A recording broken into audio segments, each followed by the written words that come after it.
This is Cal Katz, the Cal Catster, and this is a review of Star Trek Strange New Worlds, A Shuttle to Kenfori, the third episode of this season. As you know, the seasons since 2017, the seasons of New Star Trek have been about 10 episodes long. This is nearing the middle already.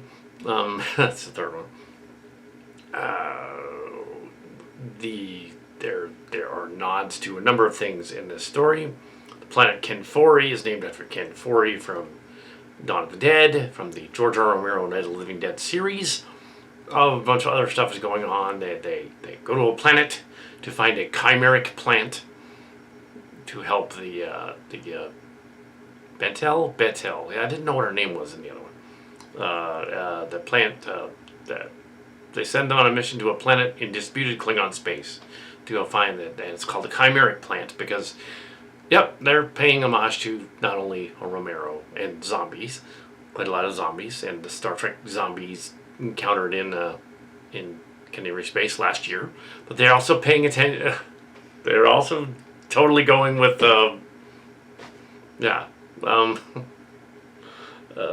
chimeric plant with the chimera plant. And an early Star Crackers episode that we rejected, in which somebody could become a different species chimerically. Ooh. So they're doing that. They're probably not doing mine, they're probably doing that.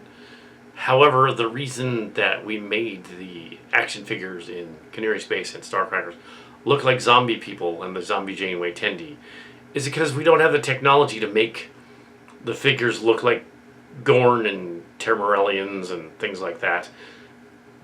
So we painted their faces because they're action figures and they're 5 inches tall. They're not supposed to be zombies. They're just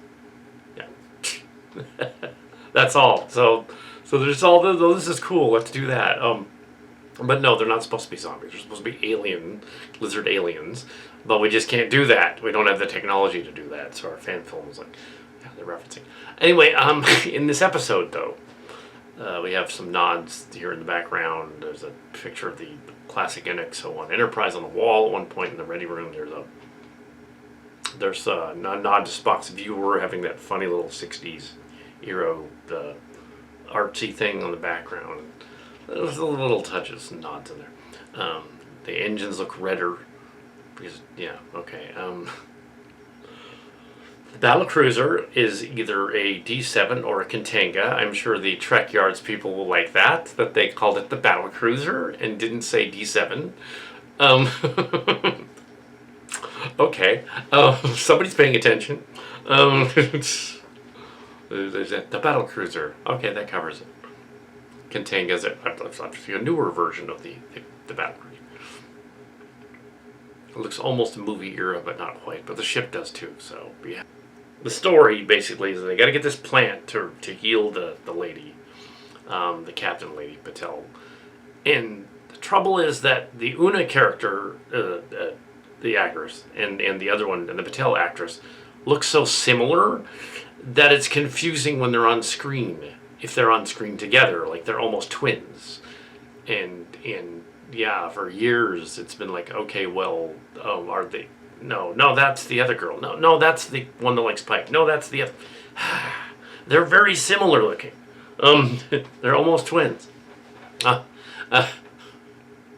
least Lon doesn't quite look like Ortegas. But yeah,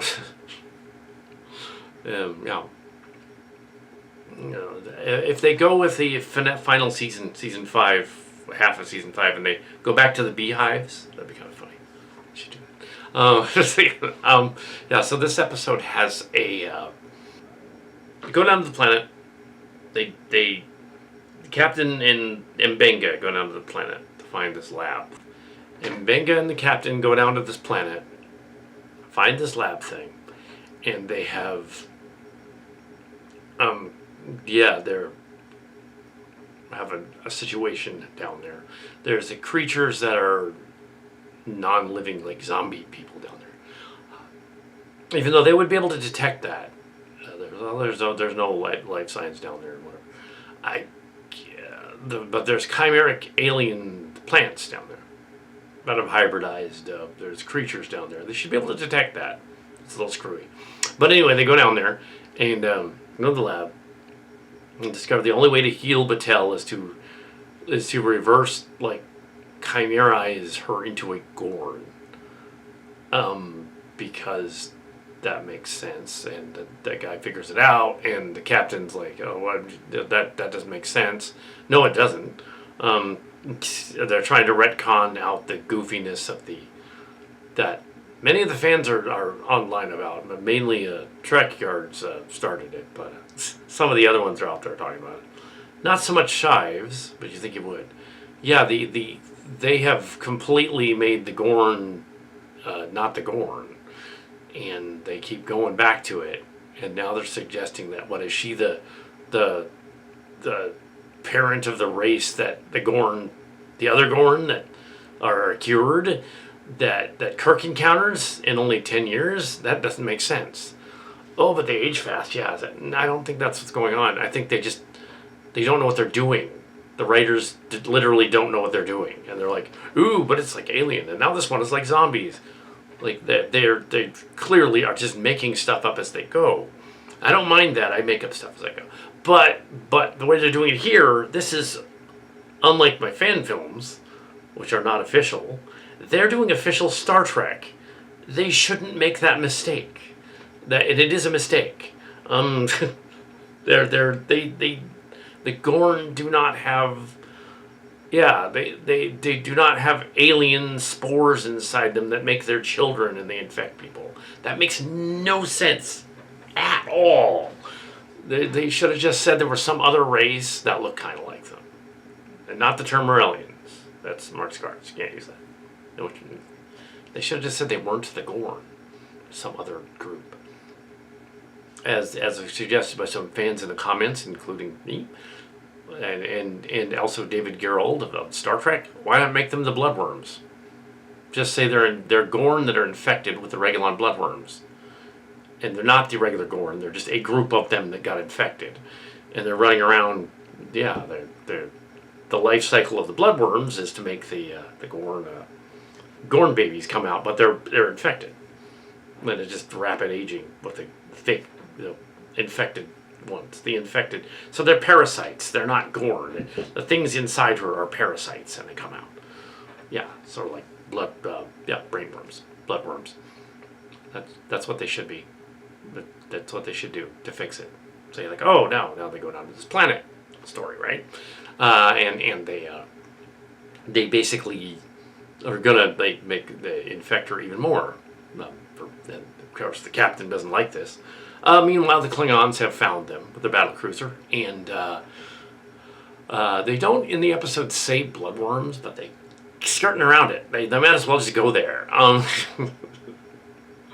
In fact, I would go with the premise that later on in the show they address that and have a young Dr. McCoy show up, or well, he wouldn't be that young, but Dr. McCoy should show up and be like, "It's Regulon bloodworms, Jim."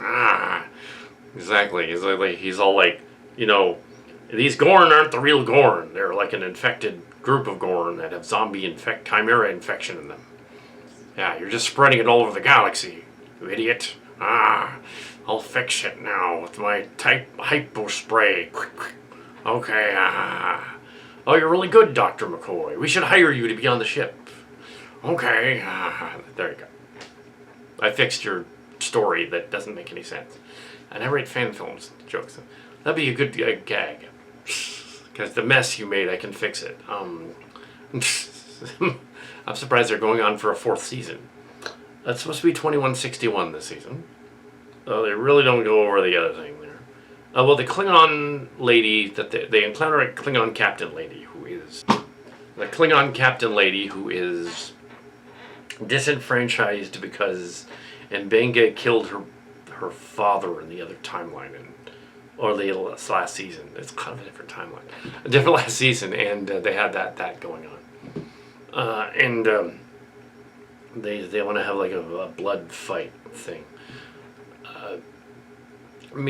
So they're gonna have a fight, and this guy who's like probably 280 pounds is fighting this 95-pound, 100-pound Klingon woman, and then of course he He doesn't kill her. He spares her, so that her humiliation is less. And then she attacks the zombies, and then they can escape. The shuttle's already been attacked by the Klingons. It's already gone, but they don't know that. There's no transponders. They can't tell like with space, like spacey from where they are on the planet. Anyway, so the backstory, the B story, is that the Enterprise has to get to them to beam them up. They use the transporter to save them. Yay! Again, enough with the transporters. But yes, yeah. So they're going to save them. Ortegas has disobeyed orders, and she's goes for the sleight of hand. Go down to the planet maneuver because the Klingons have noticed them, and clearly she alerted them by accident or by design, and it's addressed in the captain's ready room at the end. So here's your basic story. Your basic story does not concern bloodworms at all. Does not concern it, but this weird chimeric like Gorn thing, and she's like scared and stuff at the end.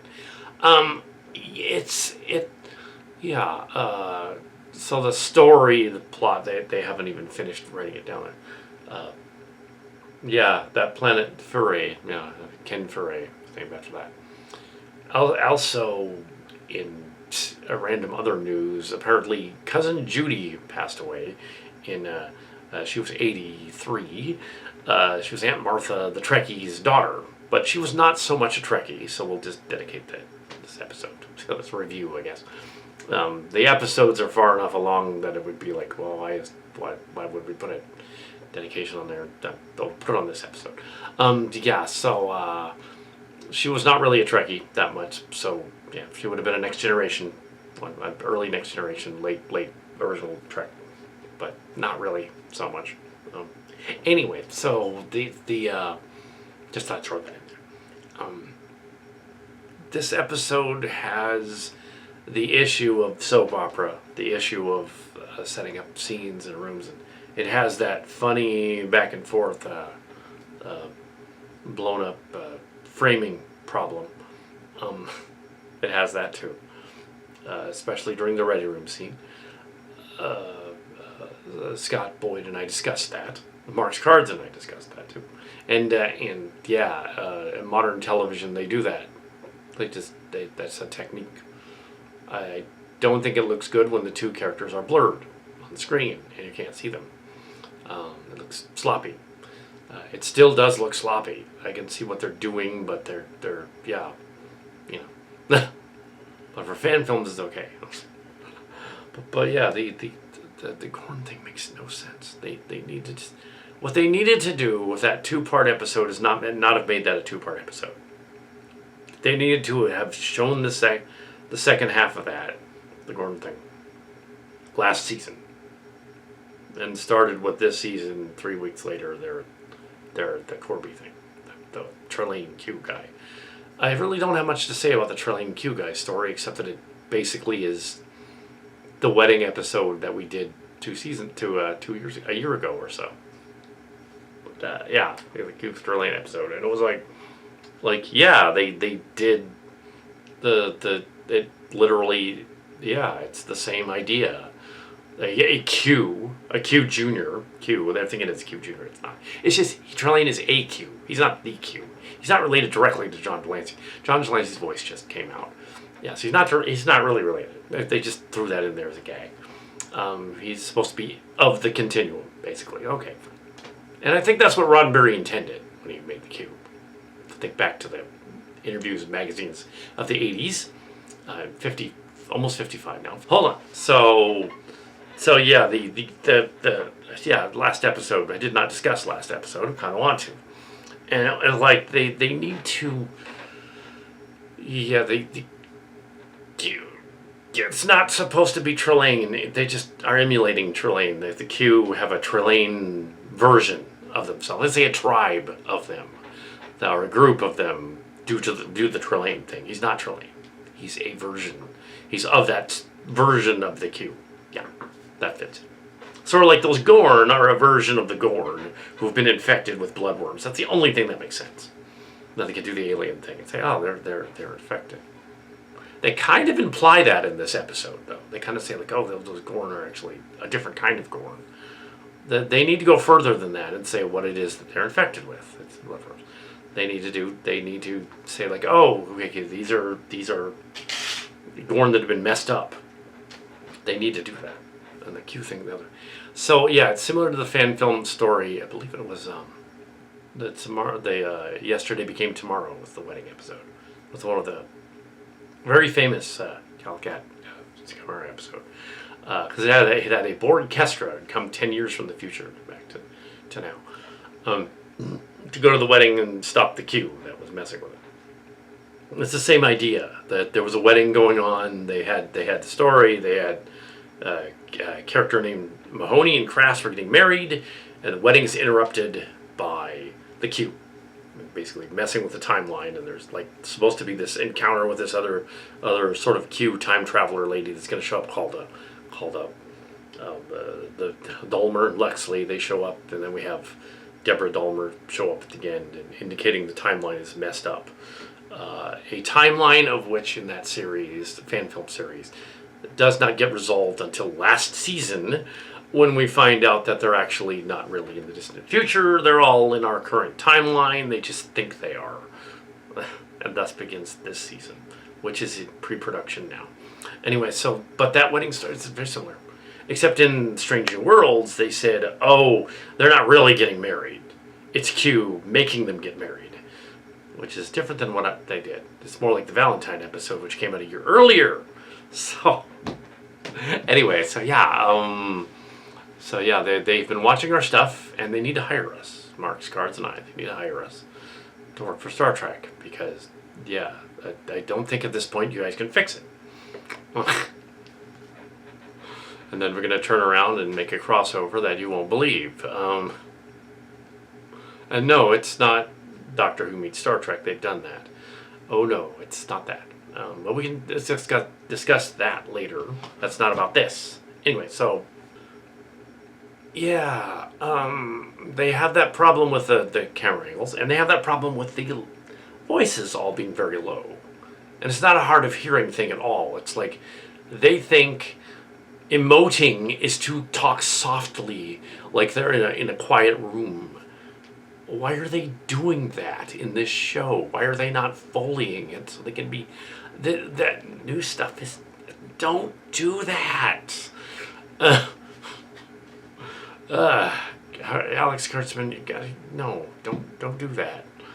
We want to be heard. I know that TV shows and movies can be loud.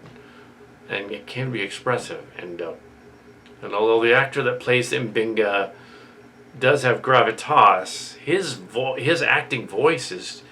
he probably had an issue with his voice, so I'm not making fun of him or anything. But, yeah, he can't project at all. He just can't. Why is he doing, like, stage acting? And I just don't know why this guy was cast as M'Benga. I mean, okay, yeah, maybe he's the son of somebody important, but yeah, he cannot project. He just can't. Coming from somebody that projects very loudly. Yes. But yeah, the actor can't. Anson Mount can project. The lady that plays Patel can project very loudly. The guy playing Spock there can project as well. But yeah, you could tell from the singing episode, the ones that could sing were everyone except the doctor guy. But yeah, the quiet voices. Why? Stop. Oh, you're insubordinate, Commander. I'm gonna have to give you a reprimand.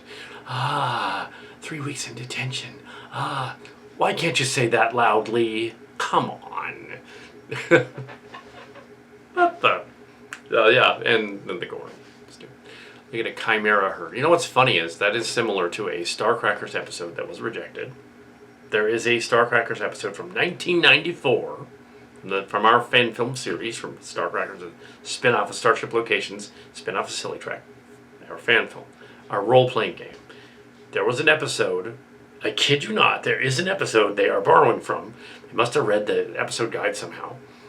A officer on the Josh Braun was going to use a chimeric device to change herself into a plant. Dr. Kalax decided to be a plant because her boyfriend dumped her. So she decided to become a hybrid plant woman, like a Swamp Thing thing. It was a Swamp Thing kind of deal. Because the Creep Show was relatively new. So, the series. We were spoofing creeps. Apparently they saw the same thing. So I'm thinking they saw the Creep Show episode. Like, it would be funny. We rejected that, so that was too silly. Yeah. But it's not too silly to, for those, the Chimera crew to visit the set of the Brady Bunch. Maybe they'll do that next time, anyway, so that is my review of this episode, sort of rambly kind of thing. It's just, tomorrow's review of Fantastic Four. Sure. I mean, it's kind of the story I thought of like 3 years ago when I pitched it. I said have it set in the 1960s on a planet, or a 60s planet. Go back to the OG thing. Don't have it be an origin story. Change up the Silver Surfer and Galactus. Just put them in there. It's that story. Okay, Marvel, where's the I gave you that premise. I literally gave you that premise 3 years ago. Where's my moolah? Where's the moolah? I gave you that premise. If it ends with Squirrel Girl showing up in the post-credit sequence, I'll be like, yeah, you guys read it. You read my premise. No. But you kind of did. Everything in there, there's even the trailer, there's a gag. Anyway, so. But this one too. This one has chimeric plant. They might as well come out and say, oh, on the next episode we encounter Cat. He just shows up. But Adam Brown shows up of the Brown ship. Sure. Cat. Discovery. This is a spinoff of Discovery, and it is a different timeline. It clearly is a different timeline. Nobody is acting like they did in the TOS. So even though they're saying no, it's the pre-TOS, it is not. Kirk's even a little too old. He was 33 and a half when he commanded of the Enterprise. That actor is 40, and he looks 40. He does not look like a young Kirk at all. The new actor, he's like, he's 40. He's too old to be Kirk. No. You got Sam Kirk on the ship, and Sam Kirk wasn't. And there was never a sister of Mr. Spock. Berman. After Berman, of course. Shouldn't exist, even though it's spelled differently. I was thinking Berman. Burnham and Burnham is spelled differently. One's Berman, the other's Burnham. Yeah, and that Academy story is just the wrong idea. It should be set in 2403. It should be current with Next Generation, so we can have characters appear in the show. And they're not going to do that. They're going to jump ahead 700 years to the other timeline, and nobody cares about that. Why are they going with the show that's the most derisive, Discovery, and making another spinoff? Why would they do that? And the new movie, hopefully they are not going with an origin story as they are claiming, and that just doesn't work. You give them a Star Trek story on a planet thing, and give them the fun stuff like our fan films. It's great that this episode references, but and the zombies. But it's also weird that Kenfori is references as a planet, and it's said in the memory alpha that the planet is named after Kenfori and not after Ken Lisi from that would be cousin. Kenfori from Dawn of the Dead, which is a spin-off of Living Dead. Yeah, and zombies. You get to see zombies. That's cool. They're clearly copying our stuff from last year. Yeah. But as I said, we didn't intend for them to be zombies. We were just. What do you do with a plastic action figure to make his face look different? Well, get him green or gray makeup, makes him look like a zombie. Didn't intend to. They just do. But yes, sure, zombies. yeah, they would have all been dead very, very quickly. Yeah. Psst. How actually? What were the creatures feeding on? The plants. Because of the chimera. Actually, they thought about that scientifically. Right? Anyway.